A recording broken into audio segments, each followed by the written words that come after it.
Hello, and welcome to the Reuters Institute for the Study of Journalism and the Global Journalism Seminar. In this seminar series, we deal with journalism from the front lines. We look at the challenges facing newsrooms and the pressures journalists come under to do their work. And this week we go to Ukraine, where all these pressures and all these challenges have come together in quite extraordinary format. This is an incredibly important discussion to have, and we're really pleased to be able to have it here today. For those of you who weren't aware, in Ukraine in November last year, 50 journalists from the Kyiv Post found out they were losing their jobs amid rumblings of another Russian incursion, amid a dispute over editorial independence.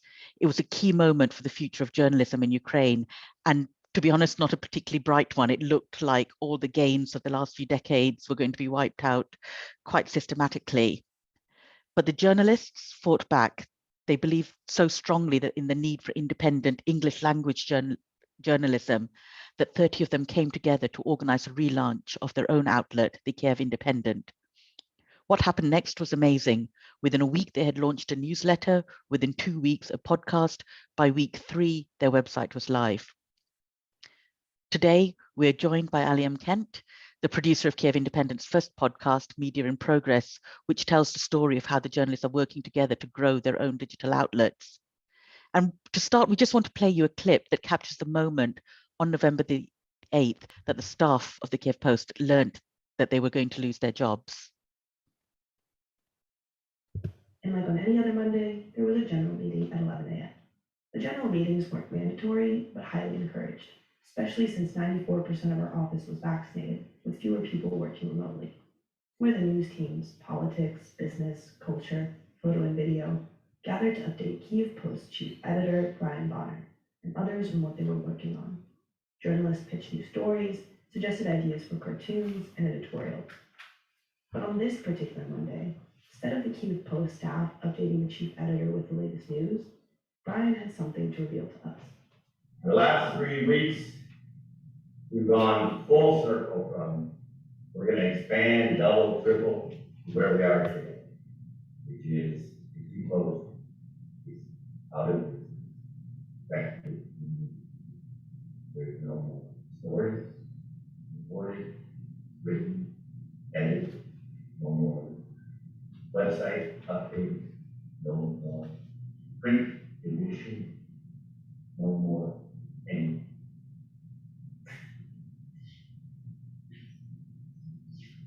Question.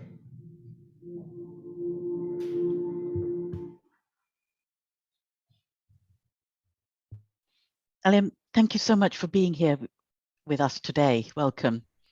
Thank you for having me.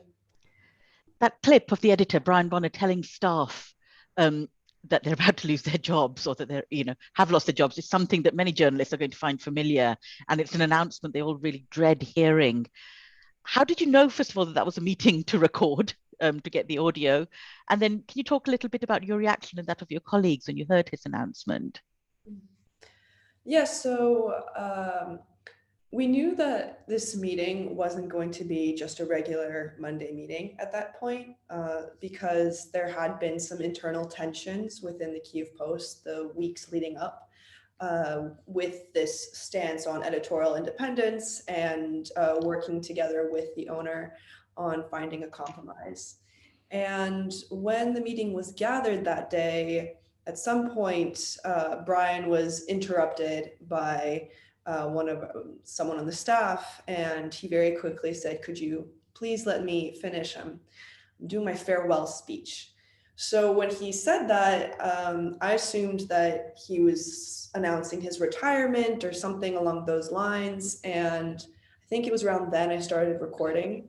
Another reason why I was recording, I record everything. I record everything, but some of our journalists were not in the newsroom that day because they're abroad because of visa situations or couldn't make it. So that was also another reason. And actually, the quote right before the clip you just heard in the podcast, Brian does say, "Nobody's recording this, right?" And at that point, I'd left my phone near the desk, and I thought, okay, I'm not going to get up in front of everybody and go across the room to turn it off. I'll just let it record, and then afterwards, and if anything, I'll delete it. So I just kind of let it continue, and then the next thing we knew, we heard that it wasn't, Brian retiring, it was actually all of us without jobs. And then when we decided to do the podcast, I reached out to Brian and I asked him whether, I said, actually, funnily enough, I was recording that meeting. Would I be able to use this? And he said, of course, yes, please go ahead. And can you talk us through a little bit about your kind of immediate reactions? Yeah, other than watching where your phone was. Yeah, I mean, I was expecting like his retirement, and then he says that Kyiv Post is over and it's done, and it was kind of, yeah, my stomach dropped. I remember I was looking around the room. There were mixed reactions. Some were also in shock. People with tears in their eyes as Brian continued to speak. Some looked not necessarily angry, but tense, while others honestly looked relieved, I think, because it was Toma, my editor, she said that she felt relieved because she realized that what we were doing was a good thing. The fact that this happened because of our stance for editorial independence, rather than, quitting, leaving because people's energies were getting lower and lower and couldn't continue working in such an environment with such an owner and expectations. And then literally what happened next? Did you all go off to a cafe? Like, I'm just really, I've been in a few newsrooms with these kind of announcements, and they're obviously, the circumstances are different all over the world, but sometimes the reactions of journalists is very, very similar, which is to go somewhere, get a drink, and then figure out what to do next. So that moment, you could hear the silence in the clip because people were, for a loss of words, right? And actually, I edited the clip to make it shorter because we were silent for much longer. It was a single word spoken for a good, I'd say, 20 to 30 seconds. But having 20 to 30 seconds of dead air on radio, it doesn't work. So for the effect, I had to cut it down. But once that was over, we immediately started, there was a Q&A session with Brian about the specifics about what's going on. And then it was just go, go, go, go, go. It was writing our staff statement to announce what was going on, because we had to make sure that people understood that this was not a mutual, because the original Kyiv Post statements, one of the original statements was saying as if this was very mutual and friendly, when it was in fact not. It was talking to the media, talking to the press, reaching out to people, making sure that the word was out there. And we were able to use the office because we had that day until the end of the day. One of our photographers, he had a bottle of whiskey that he had been saving for a special occasion. So towards the end of the night, that's that bottle was being used up because it wasn't going to be used anymore. And yeah, that was the moment where kind of our sleep schedules were disrupted. And since then, maybe New Year's, we were finally able to kind of have days off. But honestly, I've spoken to other people that were in the room, and it felt like, I don't know, someone had drugged the water system or something, because we were all just going crazy and running around and contacting everybody. And there was this buzz and this electricity in the air. I mean, I know it wasn't a terrible situation, but almost even fun, because at that point, we're all young as well. And we understood that we had this energy to fight. And I think telling a group of journalists who are used to such intense work environments where they have to do things quickly under a very short deadline, that's what we do every single week, almost every single day. So all the tasks that were ahead of us, to call the owner, that was another thing that we immediately did. We got on the phone with the owner to talk to him directly, because we had never actually had the chance to speak to him directly. And during that phone call, he said that he lied several times. He kept changing his story. He's changed his story several times throughout this whole experience. And then it was the next day. Yes, we did go to the cafe down the street. And we kind of took over that cafe for 3 days. Until they politely told us to not come back, because we were overwhelming their staff and the people, because you have 30 journalists all together trying to figure out what to do, trying to get this brand name, this organization, this media that they loved, and convince the owner to either sell or to at least give us the name. And in both circumstances, he in the end said no. And after the third day, that's when we decided that we were going to all leave and none of us were going to return, and start our own independent English language media in Ukraine. Thank you.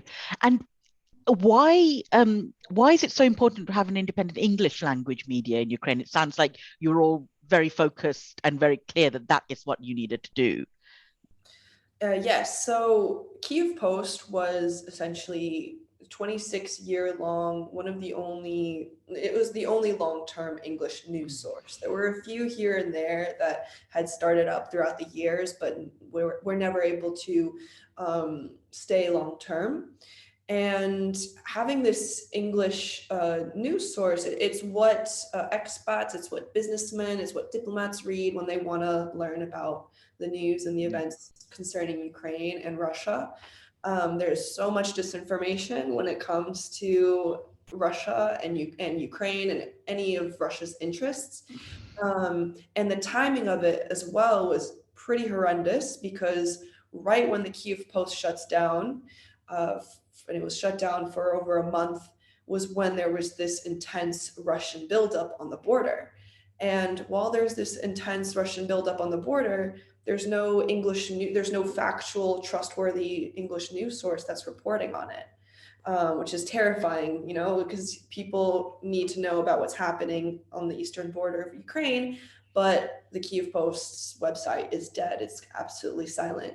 So that was another reason why we realized we had to do something as soon as possible. And within 1 week of the Kyiv Post shutdown, we had at least a small, short daily newsletter just covering the basics so that there was truthful, factual information out there. And why was the decision made so early to document the launch process in a podcast? So that was a suggestion from our new CFO, because one of the first things we did is we partnered with J-nomics. They're actually Kyiv Post alumni. And so we were introduced to our new CFO and CEO, and it was inspired a little bit by the podcast startup by Gimlet Media. And we thought, why not, to kind of document this very, very new type of organization, because not only are we English language, but fully independent. And that's something that you also rarely see here in Ukraine, unfortunately. A lot of media organizations struggle with finding funding, and oligarchs and very shady businessmen are more than happy to fund and give money. Businessmen like having media organizations under their belts to help their own reputation, to either protect their interests. That's one of the reasons why Kyiv Post had been getting in trouble throughout the years, because politicians weren't happy with the critical writings. And there are several different theories of what pushed the owner to shut down the Kyiv Post, but that's one of them, because of the higher ups that weren't happy with the critical news that was being released. So that's what we decided to do. We thought, why not? It's kind of interesting. It's also a startup. It's not just a media organization, but also this, some of our journalists have had to turn into managers or almost HR department kind of people. And kind of, why not? Could you talk a little bit about how you voted in the editor, Olga Rudenko? I think there was a unanimous vote there. And what is it about her that inspires such confidence from the team? Because she seems to have really got everyone going. Yeah, so one of the first things that when we were speaking to J-nomics, and they were just asking us questions about our new organization, was who was going to be our chief editor and what was the name of our new organization. Chief editor, immediately people were for Olga Rudenko, and Olga at the time wasn't even in Ukraine when this was all happening. So Olga was our deputy chief editor at the Kyiv Post. She'd worked at the Kyiv Post for a decade. So this was her 10th year at the Kyiv Post, and she'd been deputy chief editor for several years, I think since 2017. So when I started 2 years ago, she was already the deputy chief editor. So there was Brian Bonner, and then there was Olga. And as one of the main leaders of the newsroom, we all trusted her and respect her. And she accepted this fellowship with the Chicago Blue Institute for media, and wasn't even sure if she was going to come back to the Kyiv Post. And then this is all happening, so we were all for it. And it was actually whether or not she would accept the fact that we voted for her. And because of her experience, because she'd led the team before, it was 100% without a doubt. There was no one else that could have been the chief editor of the Kyiv Independent. So it was just a matter of hoping that she would say yes, which she did, which was very good on our part. That's great. And I'm going to stay with this topic, kind of the organizational structure, because it is endlessly fascinating when the journalist kind of almost sees control of their newsroom, and albeit with a different title and a different kind of medium. And how are you working? You in your first episodes you talk about the challenges of journalists working together and say there's a lot of creativity, but with a lot of creativity comes a lot of chaos. And what have you settled on that's new, and what have you taken from the old newsroom in terms of how you operate day to day? Yeah, so a lot of different stages. I mean, one of the reasons why Kyiv Post and now Kyiv Independent works so beautifully is because we have this great balance of Ukrainian journalists and foreign journalists that are native English speakers. But because of that, once the Kyiv Post was shut down, those who didn't have permanent residency had to leave the country because our working visas were terminated. So actually the first podcast episode that I did, I was in Barcelona for another project, and I was up until 4 a.m. working with people in Ukraine, trying to get this all done. So we've had this remote working has given some pluses, because those that are abroad and have been able to come back on temporary visas were able to work that way. We're now thankfully in an office space at a co-working that's been given to us for free by the owner, who is also a previous journalist. So that's how physically we've kind of been able to settle down, at least. Those who are abroad are remote, those who are here are now gathering. And this company culture is actually what we're doing different. Is actually going to be next week's podcast episode. Okay. So what we want to do differently, but one of the main things is because it's a small organization and we're doing everything at every single moment in time. It's really important that those who are there don't feel discouraged and leave. I mean, we understand that natural process of a startup. Not everyone who started in the beginning is going to be there at the end, but making sure that as overwhelming as it is, we have this support system is super vital for continuing onwards, which we do have. So I'm very glad to say that we do have that. Thank you. We'll listen out for that podcast as well. Everyone lost their paychecks and their jobs, and you've done a terrific job raising funds from audiences. And I think if I got it right, you've got 600 Patreon subscribers who pledged about 700. Up to 700. Pledged about $7,000 a month, or is that higher as well? Yeah, somewhere around there. Somewhere around that. And you had a very good GoFundMe. But it's still kind of not enough really to support a full growing newsroom. So how are you guys doing? You know, it's fair to say, you know, journalism is not about a paycheck. None of us are in it for the money, but people do need to pay the rent of their bills. So have people had to take on other roles? What's going on at the moment? Yeah, so when the Kyiv Post was shut down, we were given a 2 months salary. So we had that until the end of the year, but we understood that come New Year's, there was going to be no money. Thankfully, though, we were able to get some sort of paycheck for this past month. Not nearly as much as what we used to have at the Kyiv Post, but it is something. We all understood that we would mainly be working for free the first several months, but it hasn't been months. It was only about a month, and now we're having some sort of salary. One of the pluses, I think, the reason why this has succeeded so far is because we're a majority young journalists. We don't have, not everybody has families where they have to put food on the table, you know, and provide for other people. So I think that's one of the reasons why we've been able to kind of work the way that we did. A lot of us are on essentially part-time, might be doing more work than what a part-time is considered, but that's how much, you know, the organization can afford. So some people are able to work full-time while others are doing things part-time while finding funding from other jobs, other projects. So it's a lot of juggling things, and everyone's situation is a little bit different, but we're thankfully at this point not working for free. So great. I'm really, really pleased to hear that.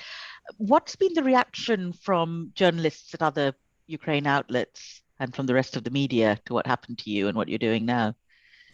Yeah, the reaction was super supportive. Ukrainian journalists, I mean, I think they fully understand. I didn't even fully understand the privilege that we had working at the Kyiv Post as an independent media. So those, my coworkers who had worked in Ukrainian media in the past, usually when you're working in the field here in Ukraine, you're not necessarily going to end up your first job at a fully independent media. There might, depending on who owns it or who mainly funds it, there could be some censorship or certain types of articles that can't be written because it's too anti-government, for example. Yeah, a lot of the Ukrainian journalists understood and supported us, and Ukrainskaya Pravda, which is a highly respected news media organization here in Ukraine, during their end of year awards ceremony that they have, this annual ceremony, they nominate and award the journalist of the year. And this year, instead of a journalist, they gave the award to the Kyiv Independent team. That's lovely. Yeah, I think solidarity amongst journalists in these situations is so vital. And I'm really, really glad to see it there.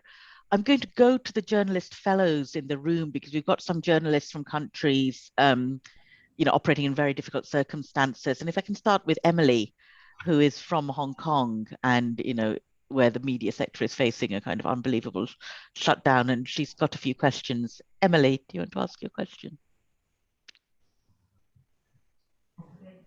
Hi, I'm from Hong Kong, Emily, and then the Hong Kong journalists are facing the similar situations with your country, and then certain numbers of the outspoken news outlet in Hong Kong were forced to close down under the threatened by the government of charge and arrest. And then how can you work in the similar situation with fears and then threats and then stand firm for your job and then to monitor the government as the force stays.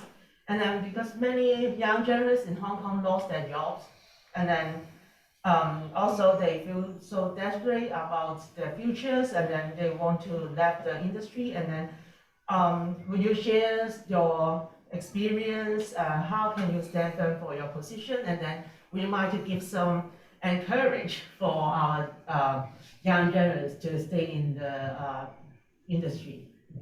Thank you, Emily. I might just repeat the two questions, if that's okay. It was, how can you work in an environment with fear and threat and stand firm at your job? You know, so just basically what advice would you give?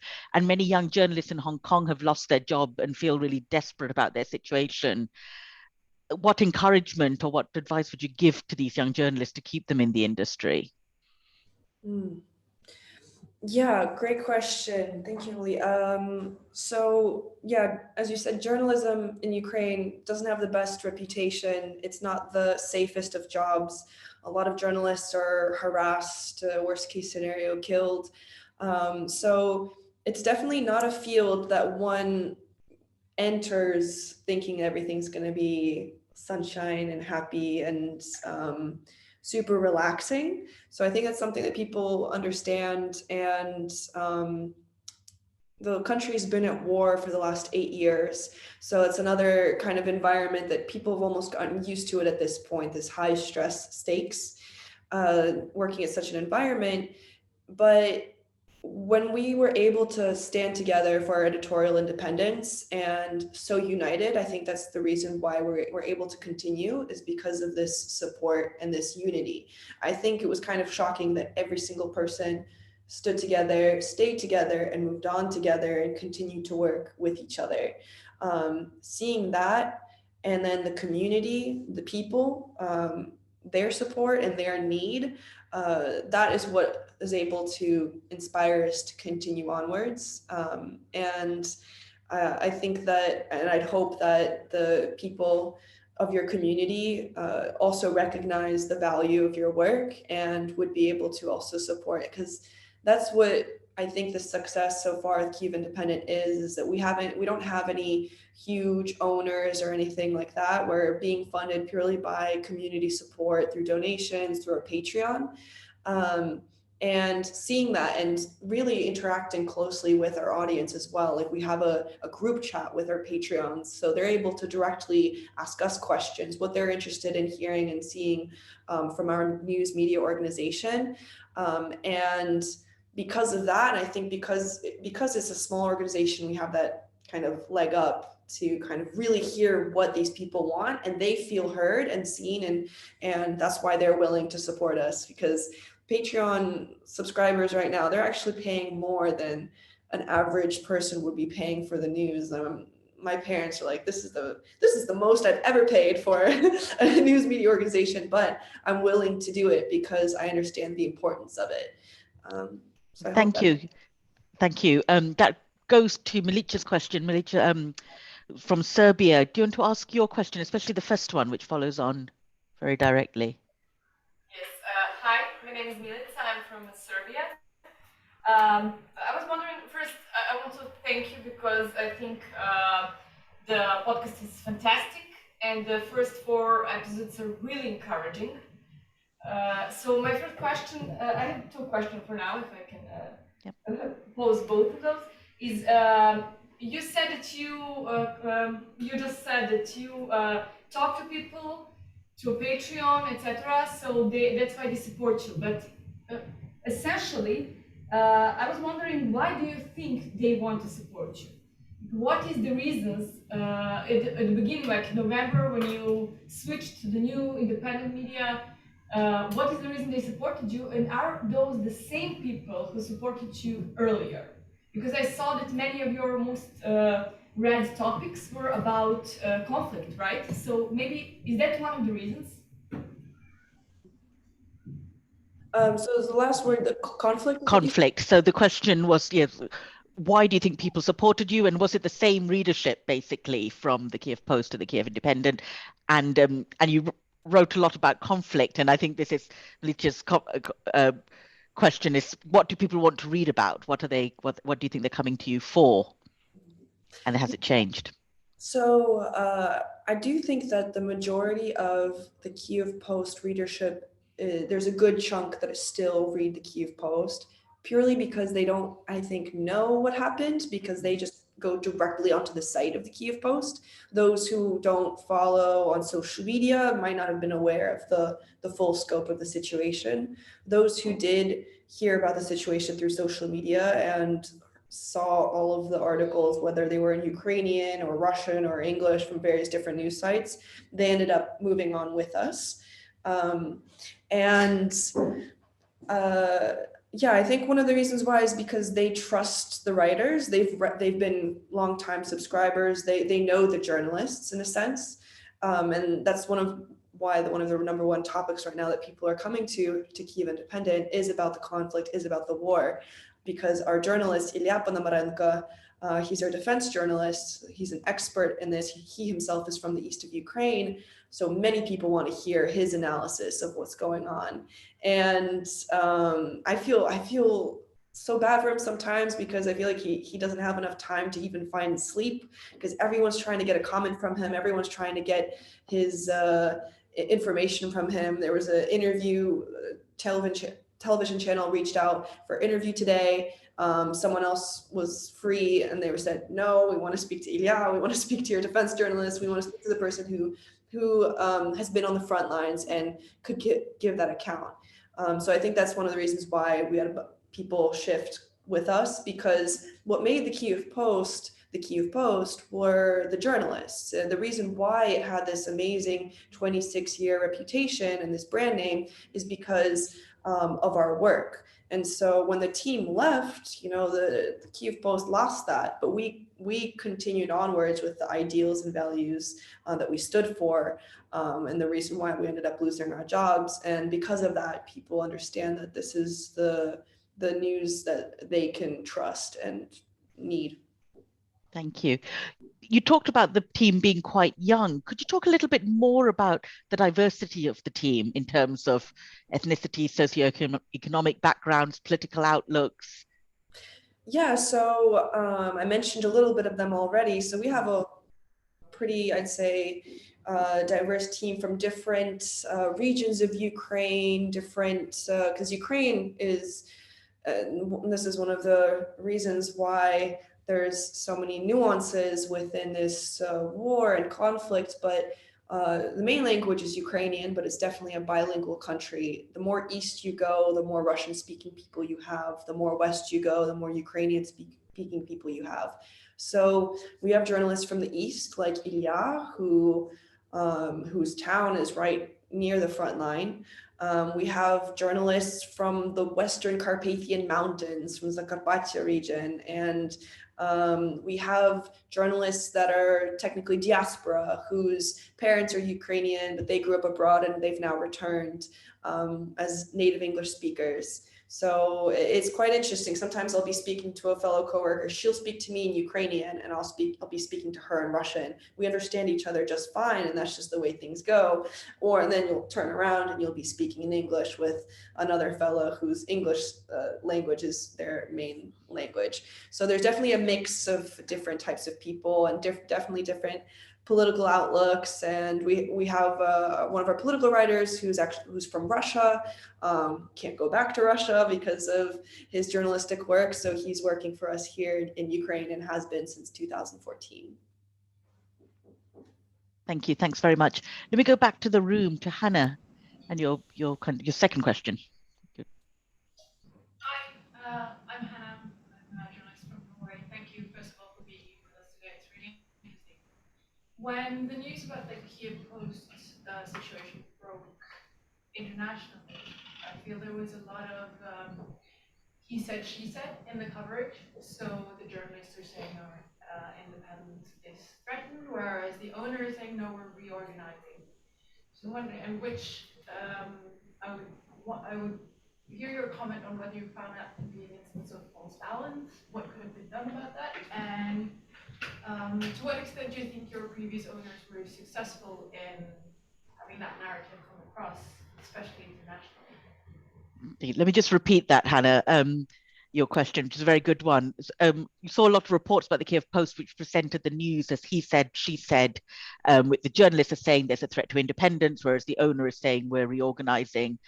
Hannah's question was, what extent do you think this is false balance? And to what extent do you feel that your previous owner succeeded in selling that narrative, both domestically and internationally, I assume?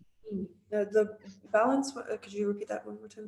What extent do you think it's false balance? So the idea of when you try to report on something impartially, you give equal weighting to two sides, even though one side possibly is not the truth. Right. So it's called false balance. Yeah, so okay, let me double check. So yeah, so when it all went down, I mean, Kyivan, you can kind of see, he told us actually originally that the Kyiv Post was being shut down effective immediately, not sure when it'll be reopened, perhaps in a month's time. So originally kind of the language that was told to us was it was being shut down temporarily, and when it'll reopen, we'd have the chance to return. While that was being said to us, the whole reorganization was already in the works, which we then later confirmed with him on our phone call with him. We had been actually working with him and his people. There had been some compromises with the conversations that we had. So one of the reasons why we were upset was because of the appointment of one of Kyiv's people. We made the statement that no one at the Kyiv Post has ever been hired because they're a friend of a friend or been appointed. Everyone's gone through a very formal, rigorous interview process, like one should, to make sure that the person's accreditation and experience, so that they could bring forth the type of work and standard that we held at the Kyiv Post. And so that, I think, was the last straw, just not too much, I think, I don't know, of an annoyance or effort from Kyivan's side. So for them, it was just easier to shut the whole thing down rather than have this person go through a formal interview process. And yeah, they've reorganized at this point. I don't know if anyone's been on the Kyiv Post site in recent days, but in comparison to what it was previously, you can see that the quality has gone down because it's just not the same kind of work ethic that you've seen previously. I don't know if that answered the question fully or not. Let me know if there's something I forgot. Well, I suppose it's almost a question that you answered earlier, but a lot of your audiences came with you because of the journalism. So presumably the people who are going to the old outlet are not the same ones who were there before. Yeah, and I mean, there was a lot of information out there when it first broke, and there were even some Telegram channels. I'm not sure who was in charge of those Telegram channels, but there were some Telegram channels spouting just a lot of misinformation about the situation, where the journalists were being called corrupt and thieves, although I'm not sure what we were stealing. I'm not sure where that was coming from. So there was a lot of that. But again, I think because of the trust that people had from the journalists themselves and from their years of reporting at the Kyiv Post, when you have the full staff come out with this statement, then you have to understand that then there must be something up. And later then Brian Bonner, in the beginning, he wasn't as quick, but towards the end, then Brian, also the editor-in-chief, is fully supporting us as well. So when it's every single journalist, the whole newsroom, the editor-in-chief saying one thing and continuing and sticking with that story, meanwhile, the accounts of what happened with Kyiv Post for Kyiv have changed several times. I think people can understand which one they can trust more. Yeah. The kind of question of what is the Kyiv Post and what happens to you and your reputations. Gideon, do you want to ask your question? Do you think it's related to this? It's from Ghana.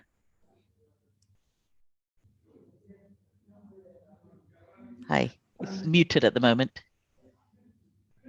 Apologies. Thank you.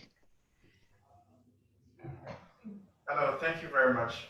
My question has to do with your work when you used to be with Kyiv Post. What happened to your work? Did you manage to preserve it? And if you did, what happened to it afterwards? And when the site was restored, was it restored with the work of your other colleagues who had left? Basically, what's happened to the archives? Yeah, so actually, that general meeting, there were a few signs that something was up because the site had been kind of shut down almost.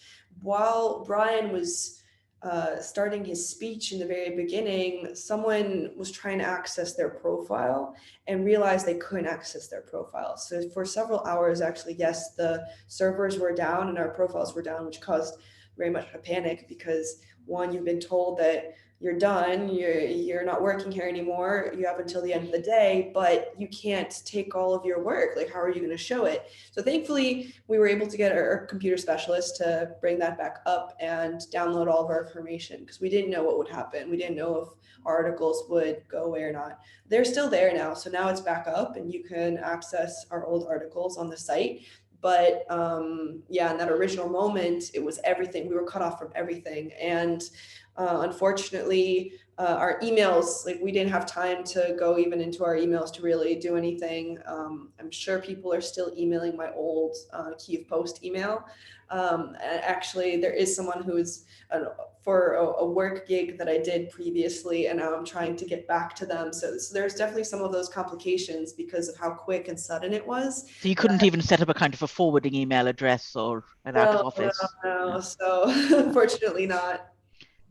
Thank you very much. Meraj, who's reporting out of Kashmir, again, I think has a million questions, but I'm giving him one. Hello. I have a follow-up to Mira's question about the need for English language media in a country where it isn't a major language. So I'm wondering, is your audience generally for the English language media mostly in Ukraine or outside? And also, how does the English language media make money? What's your business model and what was the business model of the Kyiv Post? So the question is the audience mainly inside Ukraine or outside, and what's the business model both for you currently? You've mentioned the Patreon and the GoFundMe, but what's the wider model, and what was the model for the Kyiv Post as well? Yeah, so I know for sure for the Kyiv Post, the big chunk of our audience members were expats, diaspora, so a lot of foreigners that were in Ukraine that spoke English, diaspora that were outside of Ukraine that wanted to know what was happening in the country, and then also Ukrainians that wanted to practice their English and liked reading the Kyiv Post. Those were like the main audience members I remember for Kyiv Post. I'm sure it's quite similar for Kyiv Independent, but I'm not sure exactly what the demographics are, but it's most likely the same where it's expats and because businessmen, when they want to invest in Ukraine, they need to know what's happening in the country. So Kyiv Post was a huge source for them, and now Kyiv Independent as a way to check to make sure what's going on. Should I invest? Should I not invest in this country, in this sphere? And then yes, diplomats and expats. Those are big ones. I know the Kyiv Post print newspaper was very popular for Instagram. A lot of people really liked having the Kyiv Post in their Instagram stories because it's this printed newspaper, but sometimes they wouldn't know what the cover, like it's a very cute picture of someone with their coffee in this printed Kyiv Post, and meanwhile the headline's about death or corruption or something like that, so completely not with the mood of the photo. But yeah, the need for English, super vital, and actually because of this whole situation now, yesterday I think was when it launched, there's another English media for Novaye Vremya. It's a Ukrainian media company, but now they're opening English branch with also alumni from the Kyiv Post, not our team, but people that had left even earlier, like years ago. And so, which I'm very happy about, because the more English, trustful English factual coverage that there is in Ukraine, the better. And the business model, Kyiv Post was bought by Kyivan in 2018. So he was the big owner. And bit by bit, Kyiv Post was gaining more money from its own services, from ads, from subscriptions. When it got shut down, I think 2021 was the year that we had over 50%, and then a little above 40% was from the owner. That's also one of the reasons why we were nervous, because before the Kyiv Post shut down, it was a completely different environment. It was the owner wanting to fund an incredible amount of money into the Kyiv Post to expand into this media empire, which we were very wary about because we didn't want to be so reliant on one person, because we feared what would happen, and it came true, is you're so reliant on this one person that whatever he says goes, and that's not what an independent media is. So the business model, yes, the business model right now, we're getting funding from our Patreons, from GoFundMe, and are in the talks with investors. And once we get an investor, I think there's some other plans in place that I can't necessarily, I think, say until it's been announced.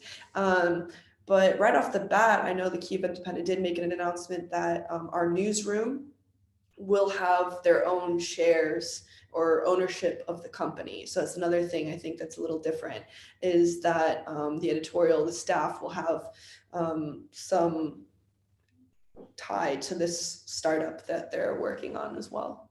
More like a collective. Mm-hmm. Which then goes to the issue from Shaprova, who's coming here from Bangladesh, about editorial independence and how you defend it. Shaprova, didn't ask your question. Hi, I wanted to ask, how do you think editors and newsroom leaders can defend their teams and their work from owners and publishers exerting like outsized influence? And do you think there should be some sort of rules or guidelines from the state, or will that only impede press freedoms further? I'll just repeat that. Just how do you think editors and newsroom leaders can defend their teams and work, stop owners and publishers exerting a kind of outsized influence? Should there be some sort of rules or guidelines at state level, or would that just impede press freedom further? So yeah, the way that we were, I guess, negotiating when these events were happening, all of us were in it together. So that was super helpful, that there wasn't anyone who was kind of an outlier and was okay with what was going on. So because we were so united, we had come up with our own manifest. So the cafe that I spoke about earlier, we'd actually been visiting it a few times a week in the weeks prior. There were talks of potential strike. There were talks of walking out. I mean, it wouldn't be the first time that the Kyiv Post had a walkout. In, I think it was 2011. That happened as well, where there was a strike for about a week. And then the owner, I can't even remember what the specifics were of that strike, but it was successful because the team walked out together. And it's a weekly print. It was a weekly print newspaper. So they did it after that Thursday print, and then they all walked out. And before the next week's edition, which was going to be empty, the owner conceded, the previous owner, not even this one, it was the guy before that, said, okay. And the team went back, and within, I think, 48 hours, gathered enough to have the print newspaper. So by print newspaper standards, everything went out without a hitch. It was as if there was never a break to begin with, but there was actually this team effort of a walkout. And I think in the Kyiv Post history, there'd been 2 walkouts, but definitely 1. And that's how they were able to kind of, back then, take a stand, because, you know, you're buying a newspaper, but if it's not working, then it's not doing you any good. And you obviously want it to continue to work, because if your staff is walking out on you, then people are obviously going to think that you're the bad guy in terms of editorial independence. And Brian Bonner did say this at one point. He was saying, you know, when someone buys a newspaper, I guess they have to understand that it is not going to do them any good. You know, you're not going to gain anything from owning an independent media, because they're not going to help you with your own interest. They're not going to help you with your business interest, your friends who are in politics. It's going to do what it does. It's going to report on the news. So if there are people in the government that are doing shady things, then of course the journalists are going to write about it. And that's how I think we were able to do that. The fact that we were all united, all together on it, and very clear on the fact that we would be willing to walk. We had never ended up having actually that conversation of to the point where we would walk, because we started negotiating at that point, because the whole team was together. And Brian, we didn't understand at the time how long he had been protecting us. This owner had brought this topic up time and time again, and he would convince him to trust this small independent news media organization and let them do their jobs. So I think this unity and understanding that, you know, if you walk out, that's your last and final playing card. But it seems to have worked, but we didn't get to use it this time because everyone was fired before that. Yeah, that's another way of doing dealing with the negotiations. We've got a few minutes left. I'm going to go back to the practicalities. There's lots of questions on kind of the newsroom and the podcast. But let me go to Claudia from Guatemala talking about, again, innovation. Hello, Elina, and thank you. I've been before for different reasons in similar situations, and I think we're never ready. So thinking about the lessons that you learned, what would you say how journalists can prepare to manage such challenge when you are facing how to do your own media startup? Yeah, so yeah. Yeah, so the question was, journalists are often unprepared for this kind of setup, and what challenge, what's the advice for journalists about to embark on a media startup? Yeah, so media startup, I mean, it's, I think, a very great like story. It's a great idea, it's a great story, but then actually doing one and implementing it is, you have to be ready for many nights without sleep. You have to put all your energy into it. That's how we've been able to do it so far. As a journalist, you already have those skills. I think that's what's required of journalism, right? Is being able to work under a high stress environment to get things done and quickly with a very high turnover rate, and gather all the materials that you need before a set deadline. So those are kind of like the skills that you already have in the newsroom. That's why in the beginning I kind of would joke about it and say, well, we were actually the ideal kind of people to be in this situation of having to go and try to figure things out as we go. But it does require this more effort without rewards. That's another thing. And we had very serious conversations about it where we understood that, we're going to be working for free for several months. We might not get that money back. We might not see the returns. Some people might leave before those returns start coming in. So that's something that people also had to accept. And another reason why I think because we're young, we're able to do so. Some people might not have been able to immediately because of other extenuating circumstances. But because we had the time, plenty of time on our hands, because we constantly are helping each other. And that comes also a little bit from Kyiv Post because it is a smaller newspaper. It's my first, journalistic job. I don't know what it's like in other newsrooms, but also because of the language and context of Ukraine, whenever we'd work on a story, you'd have one editor look at it, then you'd have another editor look at it. And between those, there'd have to be at least one native speaker. Someone needs a contact, they send it in, someone immediately helps them. So it's a constant just community of helping each other wherever you lack information or context, someone is there to help you. And that kind of culture continues on here at the Kyiv Independent. But it is very much this insane effort, and it's doable. It's just that you have to understand that you will be sleep deprived. You will have to essentially put your life on pause. Essentially, there's many people that I haven't seen in weeks. Many things that you've had to just kind of make secondary because starting it is a sprint, like those first few. And we were able to kind of use this momentum from the announcement from the media to kind of start off. And now that momentum has kind of equalized, we're now in this marathon where we have to continue that energy and effort, and we can't let that die down. I mean, how do you strike that balance? I'm going to go to Hiba, but before I do, how do you strike that balance between keeping the intensity, but also not letting people burn out or crash or make stupid mistakes because they're exhausted? Yeah, so I think, again, with this kind of network of not having just one editor, but at least two or three, kind of making sure that we're all set. The response is something that really helps drive us, but also just kind of the necessity, because we understand that this is something that is really necessary in this context, because we have Russian troops more and more on the east. We have incredible amounts of disinformation about what's going on in Ukraine and Russia.